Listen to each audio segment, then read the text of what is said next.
வணக்கம். தமிழ்நாடு அரசு துறை அதிகாரிகளை எப்படி செலக்ட் பண்ணணும்? நம்ம விஜய் ப்ரோ கிட்ட சொல்லலாம். புது சிஎம் நிறைய ஐடியாஸ் எதிர்பார்ப்பீங்க. ஐடியாஸில் இது இம்ப்ளிமெண்ட் பண்ணாலே எல்லாம் சரியாயிடும்.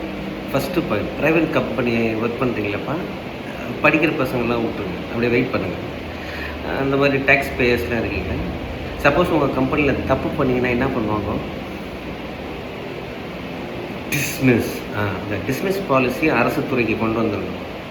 ஃபஸ்ட்டு வேலையில் பயம் காட்டணும், அப்போ தான் பொறுப்பு வரும். செகண்ட் என்ன பண்ணுங்க, இந்த கவர்மெண்ட் எக்ஸாம்லாம் சொல்கிறாங்களே, கேன்சல் பண்ணணும். எல்லாம் கற்றுவீங்க. இவ்வளோ தூரம் ப்ரிப்பேர். ஒழுக்கம், நேர்மை, நியாயம், தர்மம், இந்த 4மே வாழ்க்கை முறையில் வர்றது. எக்ஸாம் எழுதி மார்க் வாங்கிட்டால் இந்த 4 வந்துடுமா? இந்த 4 வச்சு தான் சர்வீஸ் பண்ணுவாங்க. கரெக்டாக ஒரு கட்டமைப்பு இருப்பாங்க, ஒரு டீமாக இருப்பாங்க, ஒரு இனமாக இருப்பாங்க.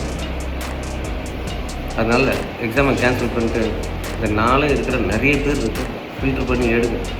சம்பளம் மட்டும் வாங்கி நாங்கள் இந்த நாட்டை தூக்கி நிறுத்துறோம்னு சொல்லிட்டு பல பசங்க இருக்குது, பொண்ணுங்க இருக்குங்க.